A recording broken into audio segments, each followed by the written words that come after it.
$50 per month plus installation fees. Okay. I don't know. That's kind of too much for me. I don't think we're willing to pay that much. Our internet's a little slow, but it works for us most of the time. So I don't think so.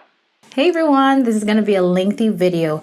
So if you need the shorter, uninterrupted version of this mock call, click the link at the top. Otherwise, keep on watching. And this is the knowledge base of this mock call.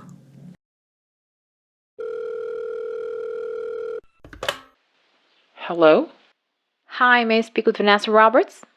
This is she. Good morning, Vanessa. This is Candace from Kwestyon Telecom. The reason for my call today is about the form you filled out on our website for our fiber plans. Have I caught you at a good time? For now it's fine, but I might be busy soon. But we can talk about it now. All right, in this case, the lead isn't resistant to the call because she voluntarily provided her contact information to the company. This is already a warm lead in that she's already familiar with the company and she's already identified her needs, so she's more open to communication. In some cases, this is not going to be the case. Some of you will be cold calling, meaning the lead or the prospect won't be familiar with your company, so they're not going to be ready to make a purchase, let alone give you the time of day for a conversation. But cold calling is going to be a topic for another video. Today, we're going to be hearing a warm lead. Let's continue. But we can talk about it now. Perfect. First, I'd like to quickly confirm your address and see if it's part of our serviceable locations. What we have here is 11345 Key Spruce Way, San Antonio, Florida 33576. Is this correct? That's correct. All right, this is a qualifying question. Confirming the address ensures that the agent is selling to the right prospect. Remember that in this campaign, the offer is only to specific zip codes in Florida. So if a customer isn't from one of these zip codes, then there's no point selling or offering the service. Let's continue. That's correct. Perfect. So this address is eligible for a fiber connection. We can provide you with the service. Would you like to know more about our available plans? It's a relevant question, but it's too early in the call. Sure, you want to briefly introduce your company and what you do in one sentence, but other than that, focus all your initial responses on the customer's needs and problems for several reasons. Your prospects don't care about you and your company. They only care about their problems and their solutions. So ask about them instead. Don't ask if they want to hear about your product. They don't, unless you make them realize that your product could solve their problems. Also, talking about your product without getting to know your prospect's needs will just sound like you're contacting them out of pure self-interest. You want to make a sale and get a commission, fine, but they will shut down the moment they realize that you're just shoving products to their faces. So let's hear the prospect's response to this question. Actually, I was just curious if my location's serviceable for fiber, but I'm not really actively looking to switch right now. I'm kind of happy with my current provider, so...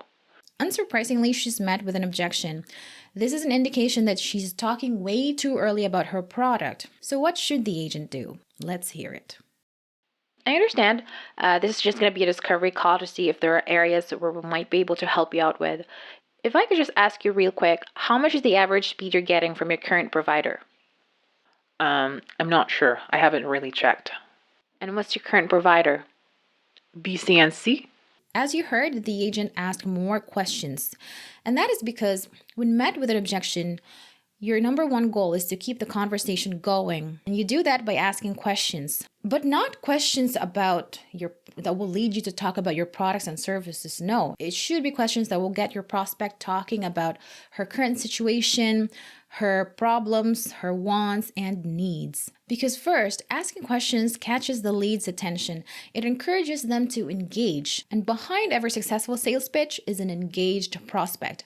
There's no way to make a sale with an unengaged prospect. If your prospect is unengaged throughout the conversation, then he ain't buying. Second, asking questions will help you gather information. It'll reveal information about your lead that will later help you figure out the most suitable product to offer. And third, because asking questions will encourage your prospects to engage, it makes the interaction conversational and it will help them warm up to you as a stranger, as opposed to a one-sided conversation where you're just talking about your product and the lead not saying a lot. Each second they spend talking to you makes you less of a stranger and more of someone familiar. So trust and rapport could slowly develop there. And fourth, asking questions, if they're the right questions, will make the lead curious.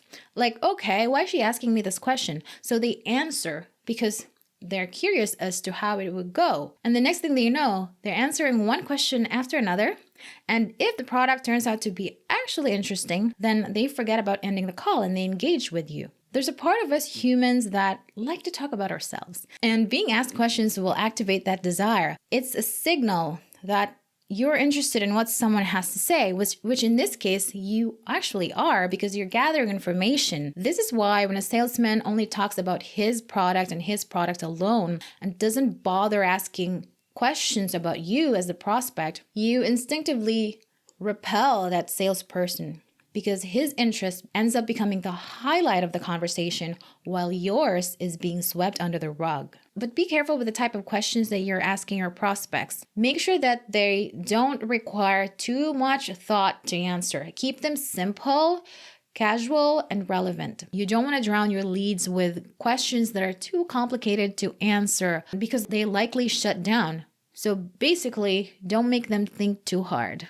So in this case, asking about the prospect's provider and internet speed are good questions because they're simple and casual enough. Little to no reason for the prospect not to answer this question. It's just too simple and casual and relevant for the agent. Let's proceed. And what do you usually use your connection for? Browsing, gaming, streaming? Okay, another technique when asking questions is to provide examples and options. So she provided 3 options: browsing, gaming, streaming. And so providing those options just helps the lead not think too much and ensure that she actually provides an answer. You're aiding your lead to think because you're doing the sorting for her. You don't have to do this all the time, but if there are situations when you can just provide options for the customer to select from, then do it. Let's proceed. Browsing, gaming, streaming? All sorts of things, but mainly just browsing, FaceTime, and streaming most of all. And are you totally happy with how the speed performs for each of these activities, or do you think it could be better in some aspects? I would say totally happy, but mostly it's acceptable. When watching videos at 4K, there's definitely some lagging. Doesn't matter which device, on our phones, on our TV, it would just freeze for a few seconds and then resume. I'm guessing it's the connection because it's definitely not the device. We just bought this 4K TV last month and it's been happening like clockwork every time we watch in 4K. Other than that, it's fine. Okay, so this is the customer opening up more and more. She revealed something more without being asked, and that is the magic of asking questions. It'll get the prospect talking more about herself and it will help you figure out the best product to offer. First, she revealed that she's having a little problem with her connection. She tells herself it's fine, but it's probably enough to bother her to bring it up in the conversation. And second, she just bought a 4K TV. What does this tell us? This tells us that she needs a faster connection than what she's currently getting. Otherwise, her 4K TV will go to waste. This is a golden moment in this conversation because now the agent has figured out that the client or the prospect has a strong need for the product that she's selling. Now it's up to the agent to make the prospect realize that. Let's proceed. We just bought this 4K TV last month and it's been happening like clockwork every time we watch in 4K. Other than that, it's fine. In streaming 4K videos, you normally need 25 megabits per second to effectively load without lagging. Anything lower than 25, it would definitely slow you down one way or another. Oh, really? I wasn't exactly aware of that. Tell you what, Vanessa, why don't we test your connection and see how much speed you're exactly getting? Because I think you're getting less than 25. Or if you are, chances are it's not a consistent 25 throughout the day. Are you in front of your computer right now? No, but now that you raise that, I'm actually curious, since I haven't really checked the speed before, huh? Alright, let me just go to my computer. What do you want me to do? So if you could just open a browser and go to speedtest.net. Speedtest.net. Okay. And then click go once you're there. Okay. It says, ooh, wow, this thing's moving. Yep, that's the meter. The first number should be your download speed. Okay, it says 8.19, and there's Mhm. another wheel coming up. I guess that'll be the upload speed. Yep, that'll be the upload speed. So now it says 17.43. So 9.19 and 17.43. So definitely not enough, huh? No, definitely not enough to load 4K. You know, when you're streaming videos, we need to look at your download speed. How much megabits you're downloading from the web per second. Okay. Your download speed is 8.19. That's good enough for 1080, but definitely not for 4K. Because you see, 4K technically is 4 times the size of 1080. So that's like 2 million pixels versus 8 million pixels per second. Oh, wow. So that explains the lagging then. Oh, definitely. There's no doubt about it. And that's what I'm calling you about today, Vanessa. If you want to make the most out of your 4K TV, then I have something much faster for you with an attractive pricing. Okay. You could get up to 800 megabits per second, which is roughly 100 times faster than your current download speed. Would you like to know more about the available plans? Okay, so here the agent is asking again the first question that she asked during the call. Would you like to know more about the available plans? But this time it is well timed. It is not too early, it is just the right time because this is when the agent has identified a need and the prospect is pretty much ready to hear about it. Would you like to know more about the available plans? Well, that sounds great, but how much is it? It depends on the plan, but 800 megabits per second starts as low as $50 per month plus installation fees.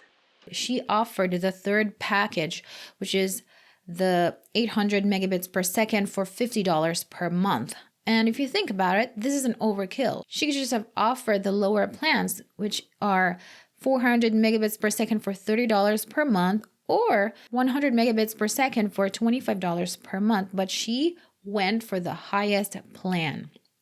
And that's for several reasons. The first reason could be that the campaign is specifically asking their agents to offer the most expensive plans first before the cheaper ones. Second, it could be that by offering the most expensive plan, the agent is going to get a higher commission, which is not bad if the lead is going to take it anyway. Or lastly, by offering the most expensive plan and the customer is going to refuse it, then the agent is going to offer the cheapest plan, which is $25.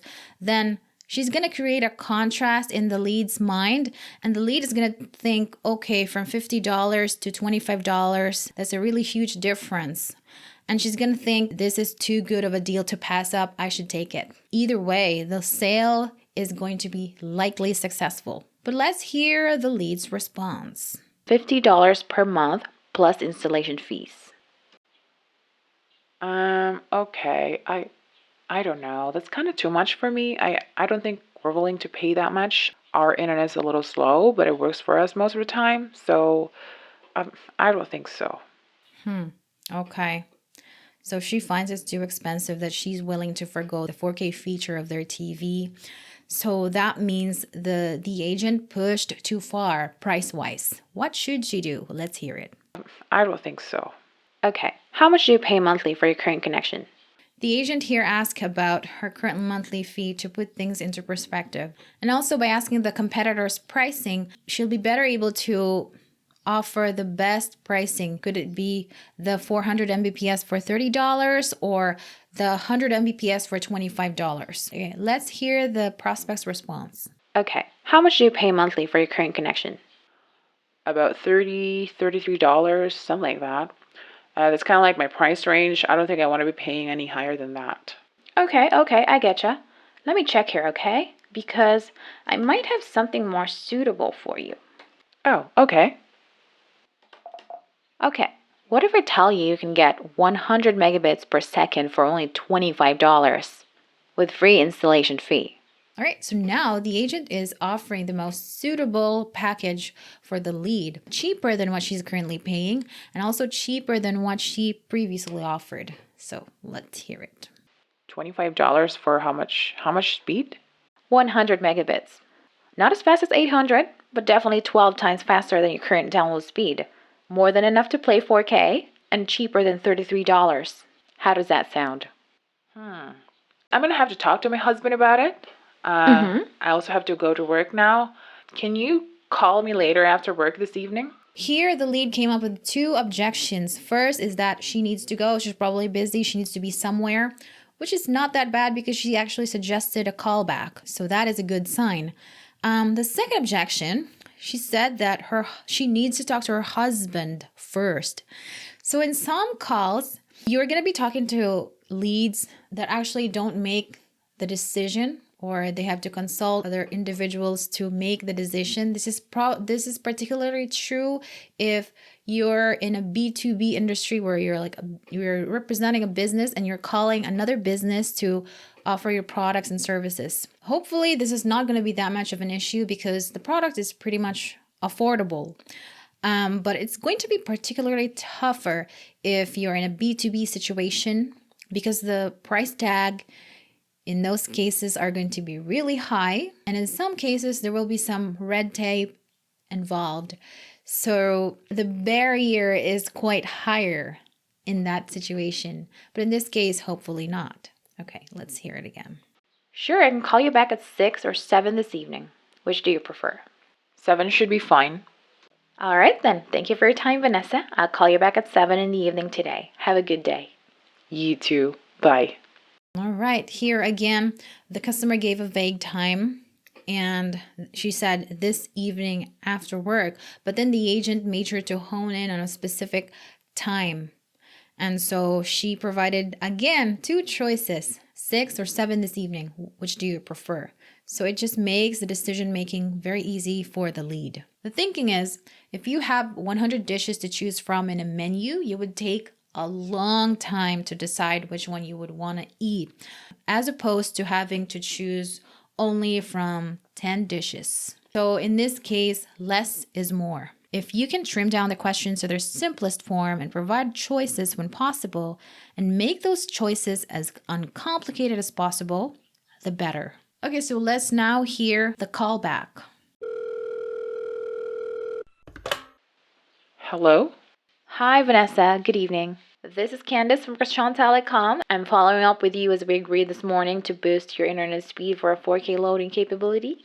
Oh, yes, hello, Candace. How are you? I'm doing fantastic. I'm just about to head home. I'm just doing my last calls for the day. How are you? Great, great. Thank you. I just finished work and I have talked to my husband about it. And we just have a few questions before we jump into it. Okay, so questions are good coming from a lead. It means that you got them engaged enough to ask questions. Of course, sure. Go ahead. I'm a little unclear about the pricing. You said it was $25, which is a lot cheaper than my current provider and a lot faster too, which is what got us interested, you know? Sure. But what I'd like to know is $25 going to be my regular monthly fee, or is it only for a couple of months and then I'll pay the regular price? Because if that is the case, we're not interested. Oh, $25 is actually already our regular pricing for 100 megabits per second fiber connection. Oh, and no additional fee on top of $25 after a few months? No additional fee because that's already the regular pricing, and the installation is free as well. Oh, okay. Then great. Let's do it. Perfect. So to recap real quick, I've got you a plan for 100 megabits per second for a $25 monthly fee, no installation fee. Placing the order will only take a couple of minutes. I'll send you the link, then I'll walk you through the steps to sign up. Are you ready? All right. I've just sent you the sign up link to your email, vanessaroberts@gmail.com. Okay, let me check. Mm-hmm. I got it. Great. So just click on the link and fill out the required information, and you should receive a confirmation email after that. Okay, I'm doing it now. Okay, I think I'm done. What's next? Now you can choose the plan and payment method and make sure to unclick the box next to the installation fee since you already have a landline installed. And click on Submit Order. Yes, click on Submit Order and that should complete the purchase. Okay, I think I'm done. Okay, let me check here. One moment. Congratulations! I see here that the order is successful. You will get your router within 3 business days, and I will also send you a link to a video showing the step-by-step instructions on how to activate it. Thank you. But my service will continue working until we receive the router, right? Oh, definitely. Your service will continue working without any interruption. Perfect. We are honestly so excited about it, and I hope we won't get disappointed. No, you won't be. When you're finally able to make the most out of your 4K TV with no more buffering, why would you be disappointed? Well, when you put it like that, it makes sense. And if you need help, you can always call a customer service hotline and they'll be there to answer your billing and technical questions. All right, Candace, thank you so much. And we'll just wait for the router. You have yourself a great evening. You too, Vanessa. You have a great evening. Bye. Bye. I would like to give credit to Ali Assad for helping me formulate this mock call. His expertise and vast experience in sales have made this tutorial possible. So thank you so much, Ali, and I'm looking forward to working with you again soon. I would just like to point out a few things. Some of you might say this call was really easy because the lead was already interested in the product. And that is true. In this scenario, the ideal conditions are present. The lead is interested in the product, has a real need of the product, and has the ability to buy. In most cases, though, this is not going to be the case. Understand that only a small percentage of people that you're going to be calling will be interested in your product, and not for a lack of trying or being a bad salesman. There's plenty of different reasons why people wouldn't want to buy your product. In this call, it just happened that the customer has a need of the product, interested in it, and has the ability to buy. You can spark the interest, but if there's no real need of the product, then your lead will say no. The lead might have a real need of the product, but if he can't afford it, then he will have to say no. Sales isn't magic where you can hypnotize the lead into giving all his money. It is hard work, and one that doesn't always lead to a yes. But there are aspects of it that you can control, and those you must master. Your ability to ask questions and engage the lead, for example, as demonstrated in this mock call. All right, that is all for today. Thank you so much for watching, and if you have more questions and requests, leave them in the comments, and that's all. Bye-bye. Happy New Year! Happy New Year! Charot! Naon sa kadiya? Dahil naon sa kadiya? Anyway, that should be it. My God. I'm gonna go ahead and